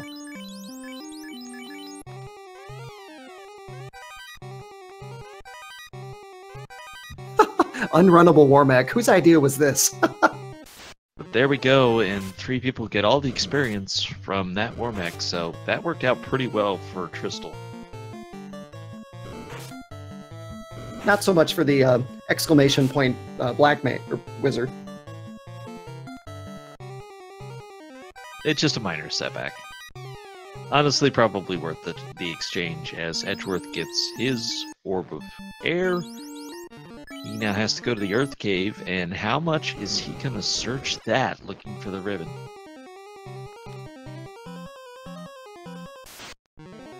Tiamat next for Tristal. I think we were also mesmerized by the Warmech encounter that I did not see what Edgeworth had to deal with for Tiamat. Didn't see anything that struck me as out of the ordinary. Didn't see any skills or anything. Apparently he hits decently, though. And so there's a good example of the wait command with Tiamat here. Well, now he's dead, so now you can't see it.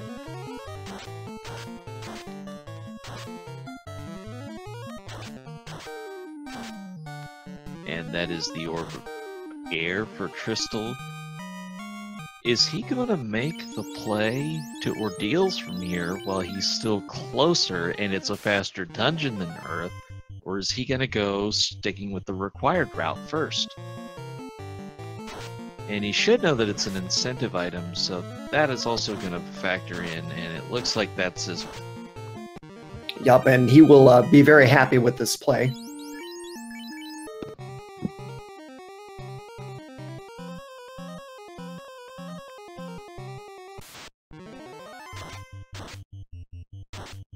I see my personal heckler is in chat. Hello to Files, and yes, my lunch was delicious. Thank you.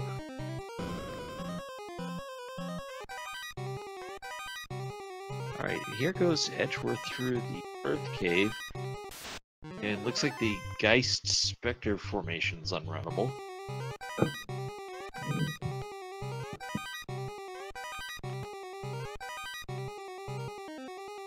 That again is just gonna make this more unpleasant. Obviously, you'd have the wizards here for normal unrunnables, but having specters be more common makes this a little more unpleasant place to be than normal. So far, Edge has gone for the easy chests, the ones that don't take a lot of extra walking to check.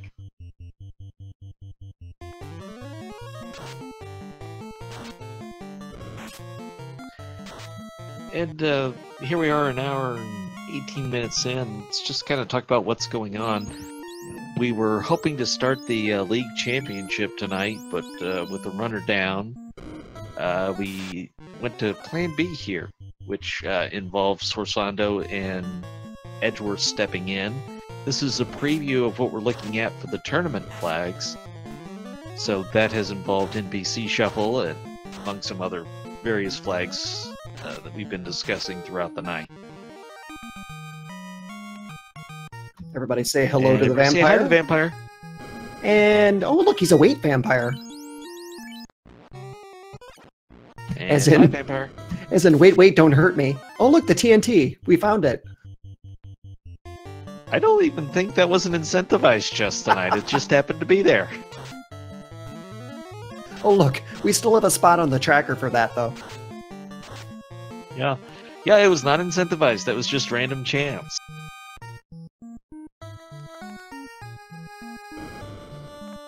So that's the other thing you have to think about is some of the things that wouldn't necessarily be in the incentive pool before now actually become that. So this opens up all sorts of interesting thematic concerns, like what is a vampire doing with a chest full of TNT? He's planning a high-stakes robbery against the Melmond Blood Bank.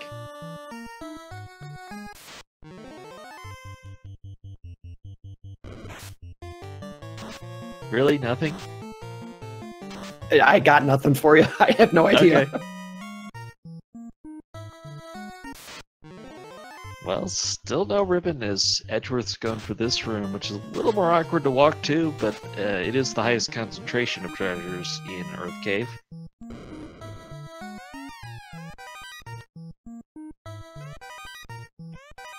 Oh, there it is! He found himself a ribbon.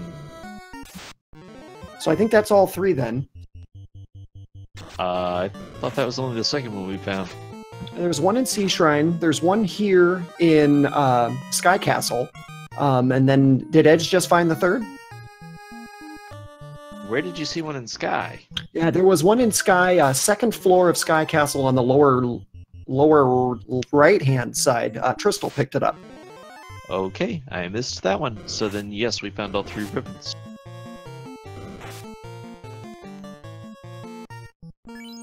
But that was Edgeworth's first one, so it was the minimum he wanted to find. It might cause him to not spend a lot of time looking elsewhere, but considering he's also got the key locations to look at, he might stop in one or two easy ones.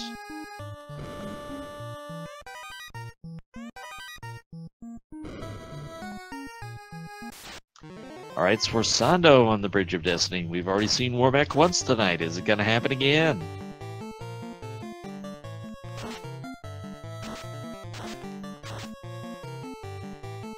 Oh, the Brock columns are giving Minochi the business.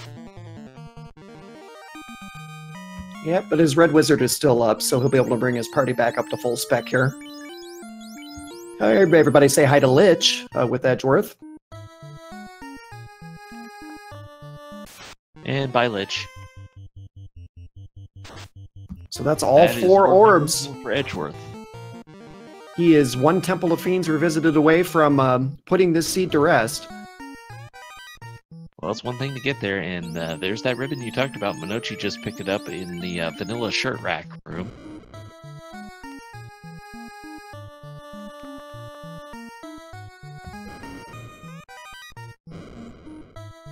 So, before Edgeworth gets too wrapped up in this Temple of Fiends Revisited, real quickly, here's how the item chain went. Once you rescued the princess, the king was happy to hand over a canoe. in Crescent Lake. One of the sages was nice enough to hand over the bottle. The pirates were guarding the rod today. The ship, which was not required, was located in the volcano armory. Mossmune was also in the volcano. Ice Cave had the flutter in its vanilla location. Castle Ordeals had the crown. The robot was the one holding onto the slab for you today. Sea Shrine, we found the power gauntlet, the ribbon, and the adamant. Mirage, we found the white shirt. Sky Castle, we found a ribbon. Earth Cave, we found a ribbon. So Edge entered the Temple of Fiends Revisited at 1 hour, 23 minutes, almost on the nose. And so that's where we are here. Oh, look, a runnable Phantom. And so this is where Temple of Fiends Revisited becomes very interesting for runners. Because the runnables and unrunnables have been shuffled, you can do things like run away from the Phantom. You can run away from gas dragons, but something unexpected might be unrunnable, and we know we've already seen some of them on the Sea Shrine floor. Yeah, but here, this Frost Giant, Frost Wolves, you're able to get by them. Water floor is going to be a little bit of a concern. Able to run from the worms, that's nice.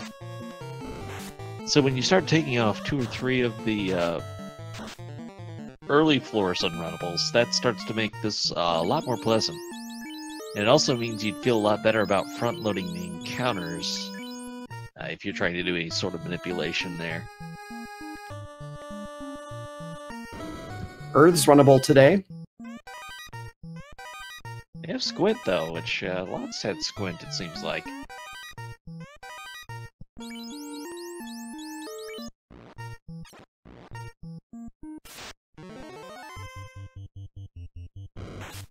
So at least from a runnable and unrunnable standpoint, this is a pretty pleasant Temple of Fiends Revisited. And no, of course, I'm not trying to commentate or curse anyone, but so far so good.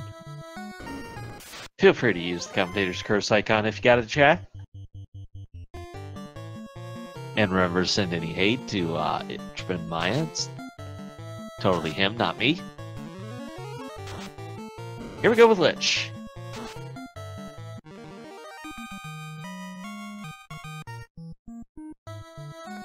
Yeah, what's interesting about this range of stats is because it's not going as high, it also doesn't go as low. So their stats will be much more in a vanilla range, and you won't see ridiculous pushovers from anything.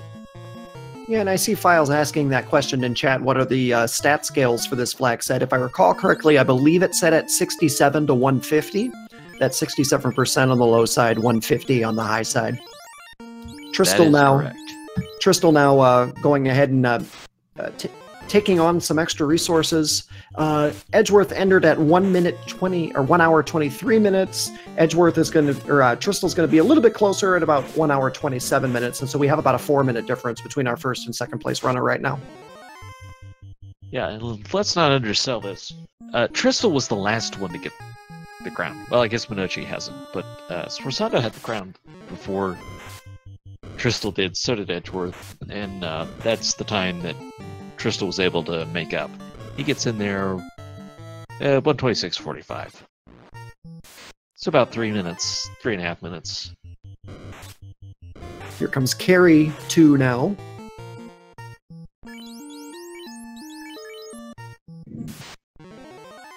Oh, and there's our second war mech. It's a weight mech.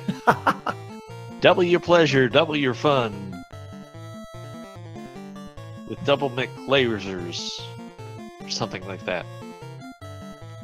Minochi looks like he's short on resources. This is not a pushover because, again, we were just talking about that whole range of stats that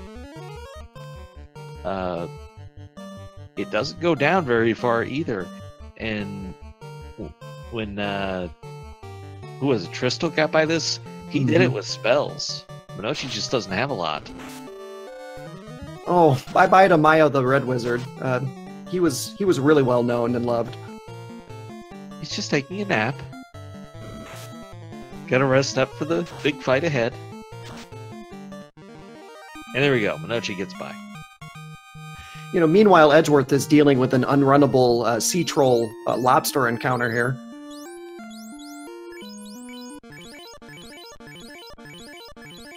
The one he just ran away from? Yeah, apparently that was runnable. So why was it not runnable at Sea Shrine? It's different formation. The 9 party members is a different formation than what we saw in C. And it's entirely by the formation, not just the...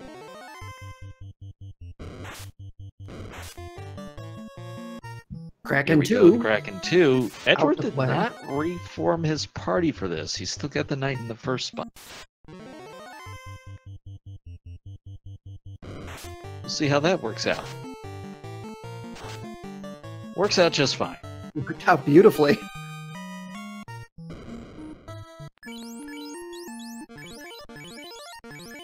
Question, how did they get enough money? Chests are a big part of it. They can also sell off treasures. And also with the experience modifier, it's a gold modifier as well. So they're getting 3 times the gold. That really adds up. Well, almost 3 times the gold. And also, spell prices are shuffled as well, and that one was up to 300%, so it also has a bigger range. No, I'm sorry, it's 25 to 400%, so some of the spells ends up being a lot cheaper. Sometimes they're more expensive. Edgeworth trucking right along here, with both Tristal and Sforzando tailing him now in Temple of Fiends Revisited. He has 2 bosses to go.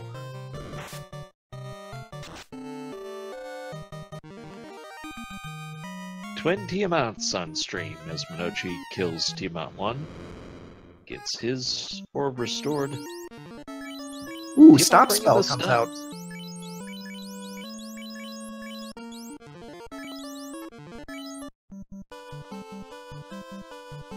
That's Tiamat interesting. With the Cure 4.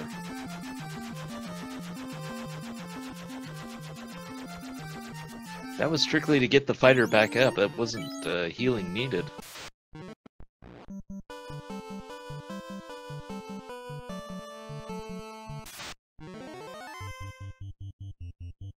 Tiamat just showing spells so far. It's good and it's bad. Obviously, his spell list has been mild so far, but if you start doing the math on this, well, we didn't see anything that bad from Mormek. He had Tornado. We didn't see anything really bad from the other Fiends. Chaos's available pool starts to look pretty evil.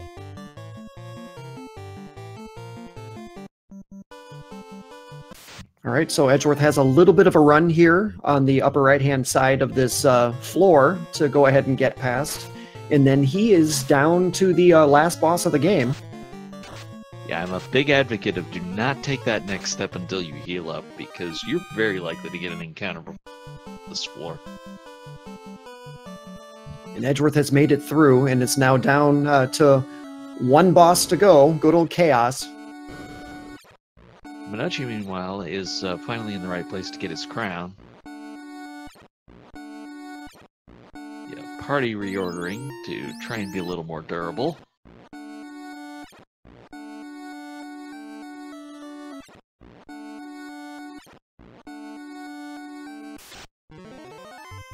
And here we go.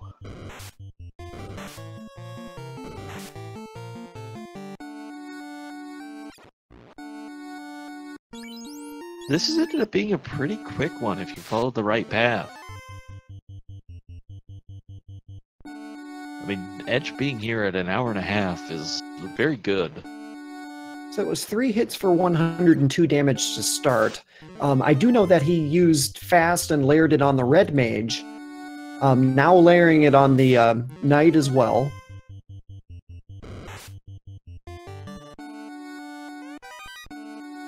Chaos just opened with a spell the first time. Another spell's Rub. That was 2 hits for 3 damage, which is not what you'd like to see. Hadn't seen Chaos bring anything evil yet, but very likely to have something in that pool.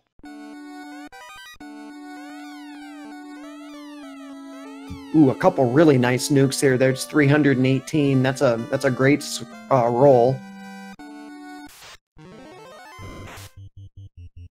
He had a lot of resources he was able to save because those early fights weren't so bad, so bringing out the nukes and the fades, it's adding up pretty quick here. And there's a Masa swipe, 6 hits, 354. Out of fade charges now. Still got the nukes. And that's it. GG for Edge. He is our first place finisher. SRL time 1:33:31. So that was a very fast seed, and GG's to Edgeworth. We have Tristal and Sforzando right behind him, sort of dueling here for second place. Sforzando was just one floor behind Tristal, as Tristal works on Kraken here.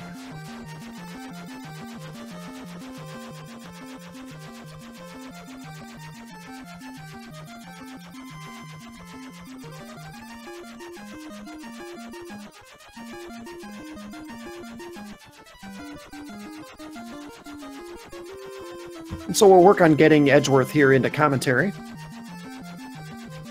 I just messaged him the link, so hopefully he'll be able to join us. Let's see what we got for stats. 31,000 or 91,000 stats. I can't read. 67 resets. It sounded suspiciously like math on Twitch.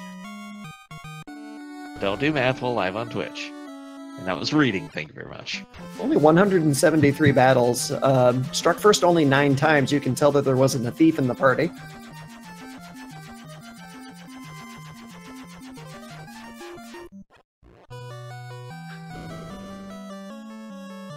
Alright, Tristal, about to take a look at Tiamat here. Tristal and Sforzando are sort of marching step for step here. Tristal moves down to the Tiamat floor. Sforzando is now down on the water floor, trying to catch up.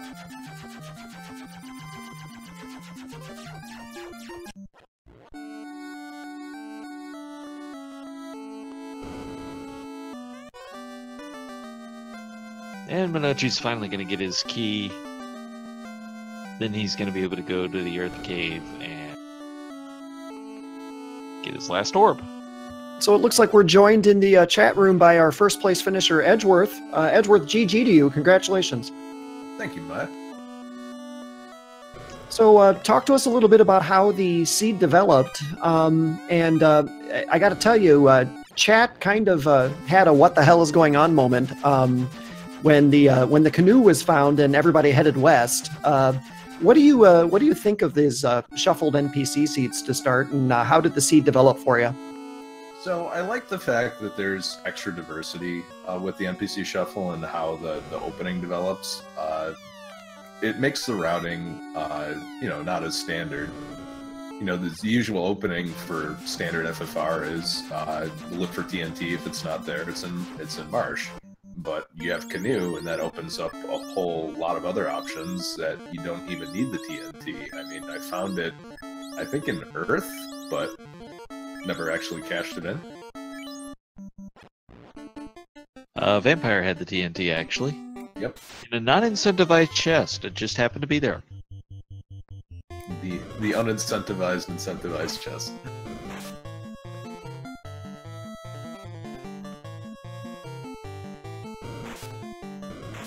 The Flutter ended up being vanilla. Were you thinking...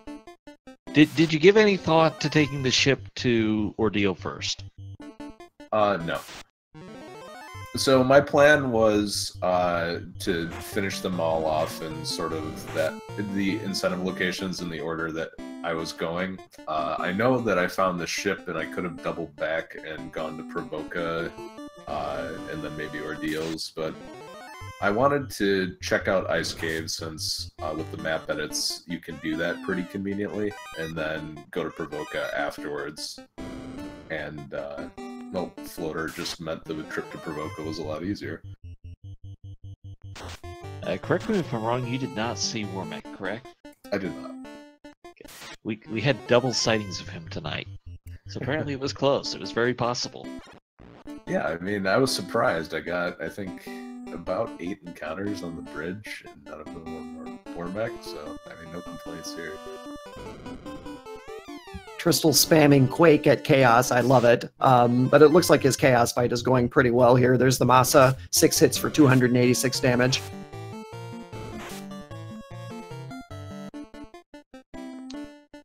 didn't see a lot of the nasty boss skills and spells. Warback had Tornado. That's about the worst we saw. And in the second I say something, down go the White Wizard and Red Wizard to a Bane attack. Yeah, I think the worst that I saw were the Geists that had Thunder, which made me kind of worried about a potential ambush in Earth from the Spectre Geists, since I hadn't found a ribbon the entire game to that point. I don't know where the heck those were hiding.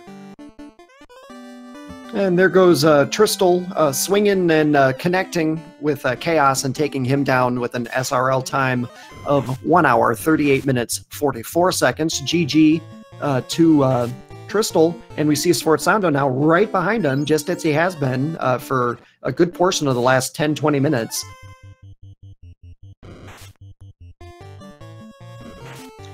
Well, Edge, before it starts to get crowded in here, any final thoughts tonight? Not really. Just that clutch Black Mage. He can be on my team anytime.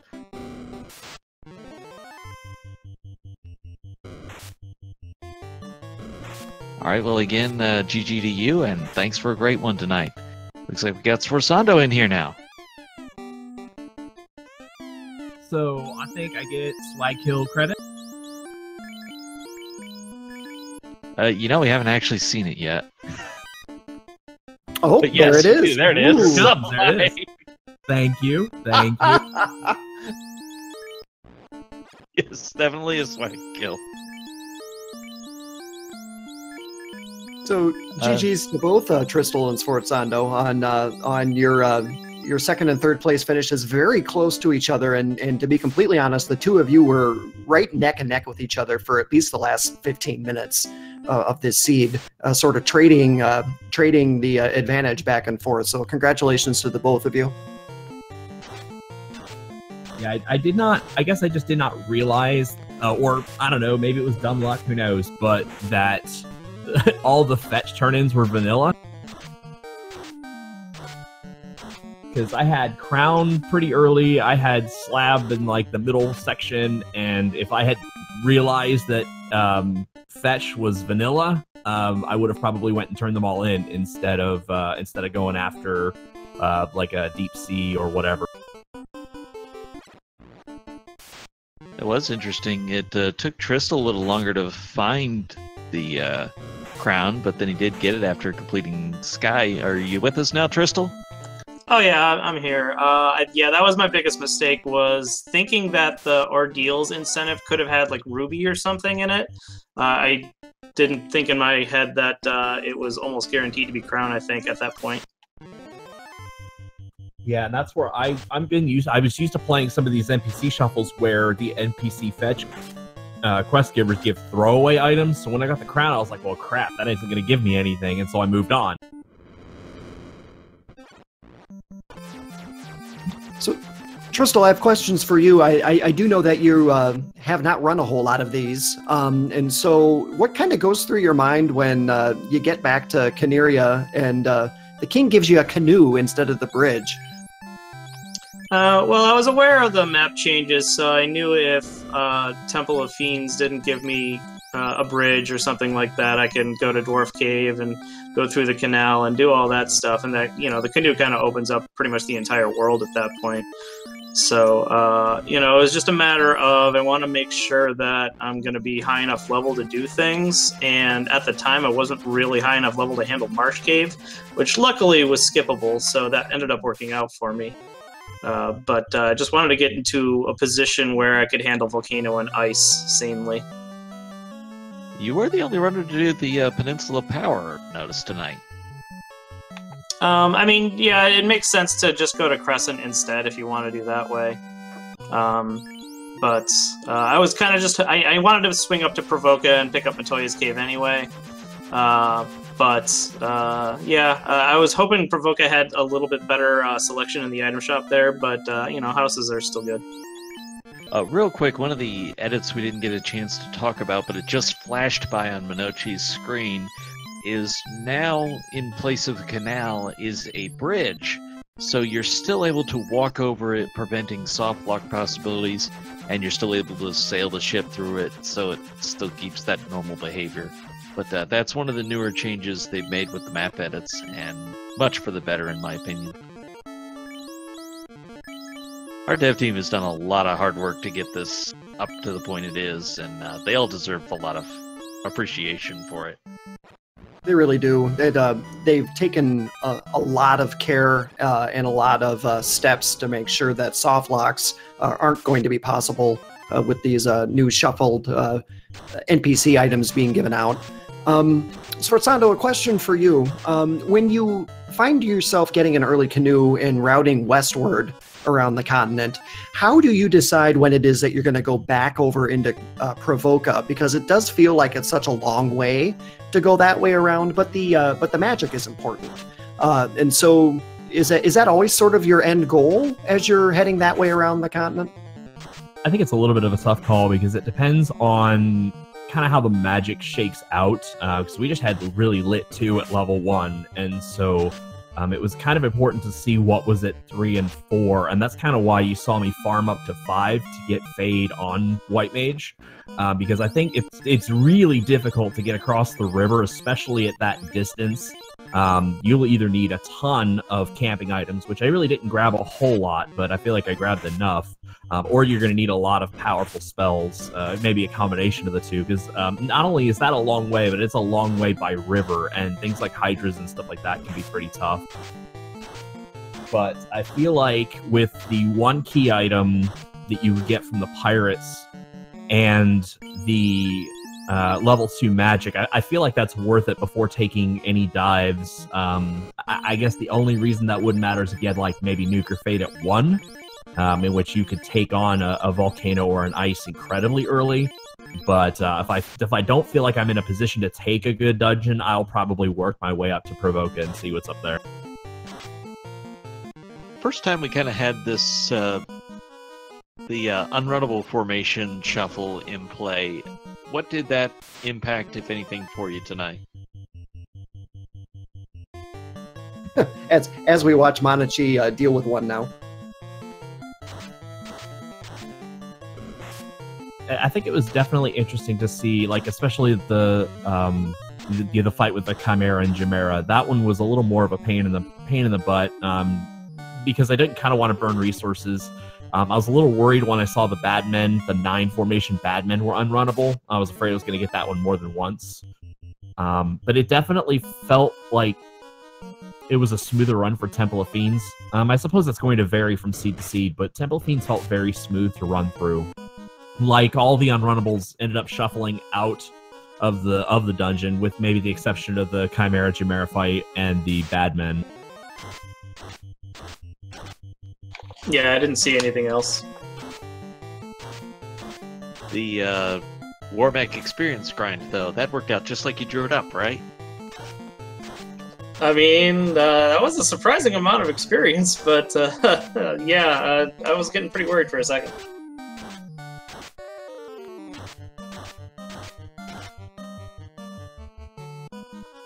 Alright, so Minochi continues to work his way through this Temple of Fiends. He's almost a lich. We didn't see anything too nasty, really, out of any of the Fiends revisited. For either Sforzando or Tristal, whoever wants to take this one.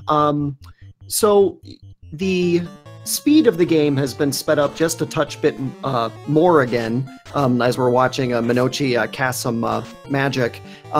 You know, it's at a level sort of 9 or 10 now with the additional speed hacks.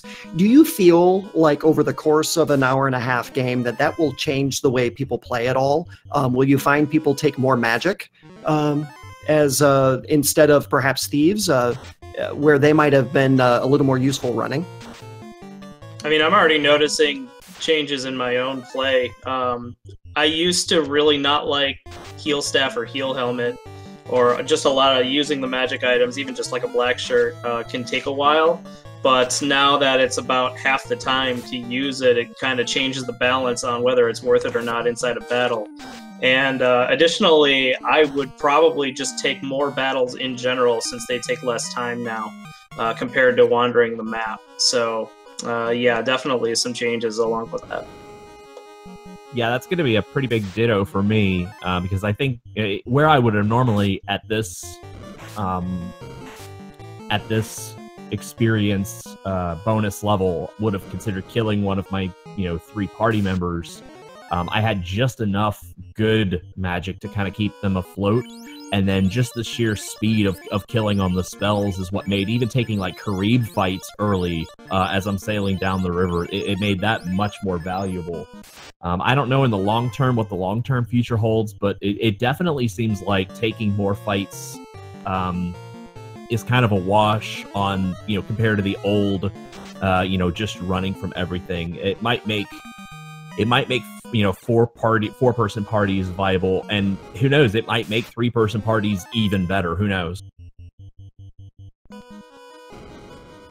Yeah, I think it makes full parties better. I think it makes thieves worse.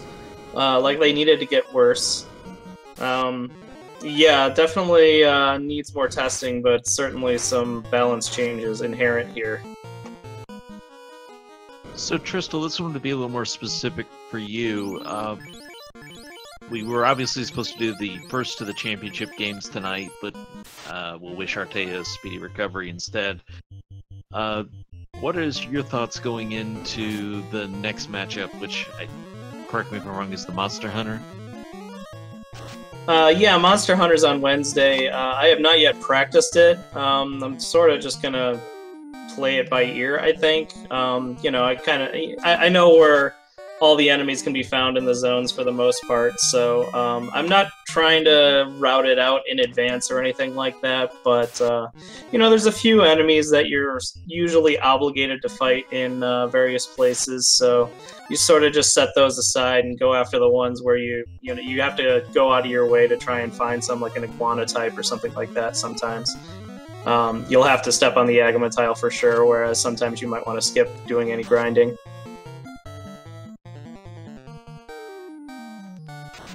With the regular season of the league being done, what would you say was your favorite one of the challenge? That's a good question. I honestly kind of like the 4 White Mages stage. That one sticks out in my mind a bit as just being something really different. Just to start out with, the first stage was kind of business as usual compared to what we had been doing, but just the Beat Lich was a real, a different race altogether. So I thought that was interesting, finding strategies for that. Really, a lot of them were pretty interesting, though. Sforzando, with those 4 White Mages, you also found out how difficult Estos could be. Yes, definitely. I have to once again agree with Tristal in stage 2 being my absolute favorite.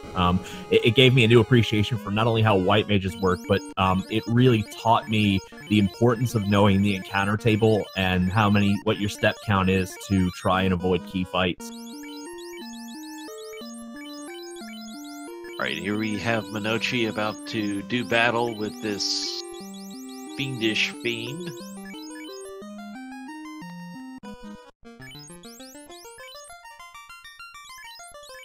When he puts Maya at the top of the party, lead with your best, right?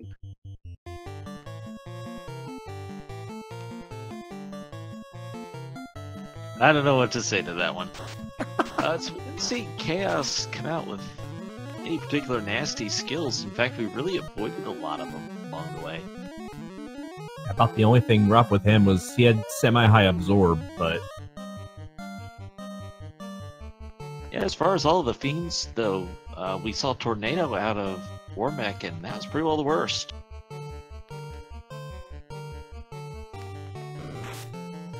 It's possible Chaos still has something deep in that spell list that we didn't get to yet. I do know we saw Bane at one point, but other than that... Yeah, I think that was Kraken or Tiamat, too. Yep, and then Lich had Nuke as the second spell as well, which I discovered. Okay, I missed that one.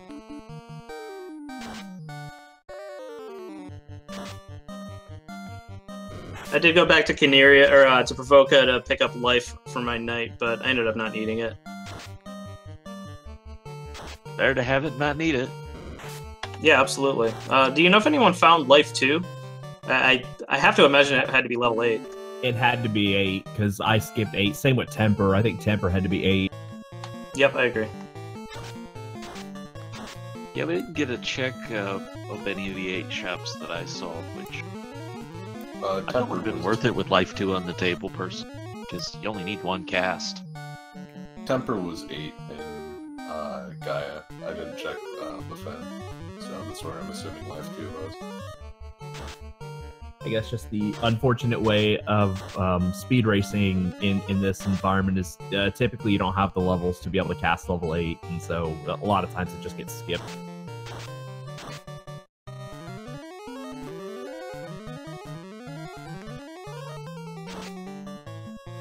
And that'll do it then. Minochi takes down Chaos, takes 4th place in this race with an SRL time of 1 hour, 54 minutes and 8 seconds. So GG's to him and GG's to all 4 of our runners for getting through this seed in less than 2 hours, all 4 told. So this is a bit of a taste of what our next spring tournament is going to look like. And I think from top to bottom, I think it's going to be from one seed to the next. I think, especially with these speed hacks, we're going to see some pretty fast times come in. And when we introduce the Swiss round for the first time for Final Fantasy, that's going to make for some very interesting matchups as a viewer, even if you're not running.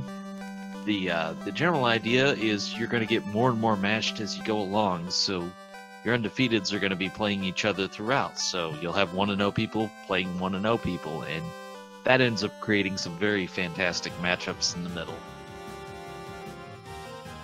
So we'll see if we can get Minochi into the chat room briefly so that we can get some of his thoughts. I do have a couple of questions I'd love to ask him. Yeah, I'd love to hear if he knew about the map changes. I'm almost positive he didn't know that game.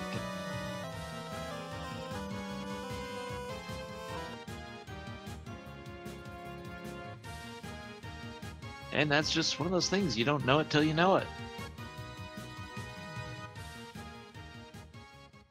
And all of our runners, if we didn't stress this enough, jumped in this on short notice to the changed flags and did a great job with it, in my opinion.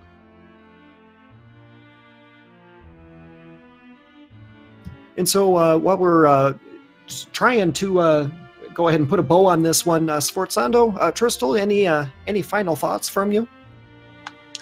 I think this all kind of went better than expected. This was my first NPC shuffle run, so I'm glad I could still hang with the big boys. I'm pretty sure there's at least two guys I don't want to see in the Swiss round.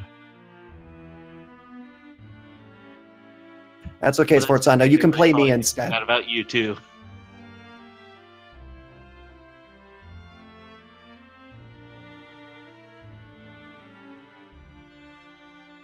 So I think then we'll go ahead and wrap it up. Thanks everybody for taking your evening to watch us here on Speed Gaming 2. If you haven't had the opportunity to go ahead and follow the Speed Gaming Network channels, you can just go right from 1 to 6 and follow all of them. And a big thanks to our runners this evening. Thanks to Zangri for tracking. Thanks to Fiesel for giving us some airtime on Speed Gaming. Trenton, any thoughts from you? Just a lot of excitement, and goes to show just some of the chaos we'll see. I actually thought this one ended up being pretty mild as see shuffle goes. So rest assured, it can get even more chaotic than this, folks. And so thanks everybody for watching tonight, and we will see you next stream. We have our Final Fantasy Randomizer League Grand Finals are scheduled to happen for the remainder of this week. We have Race 1 coming up on Wednesday. That'll be over on Randomizer Mania. Then we will be back for race number 2 here on Speed Gaming on Sunday evening. It's a 9 o'clock Eastern start on Sunday night. So make sure that you tune into those. If we have any schedule changes due to unforeseen events, we will keep you informed in our Discord. So you can go ahead and join that. And I see that Czar just put that in the chat room for us. We hope to see you for future races, and come out and run with us too. We're a happy and welcoming group. We'll be happy to get you set up with this randomizer. Thanks everybody for watching tonight.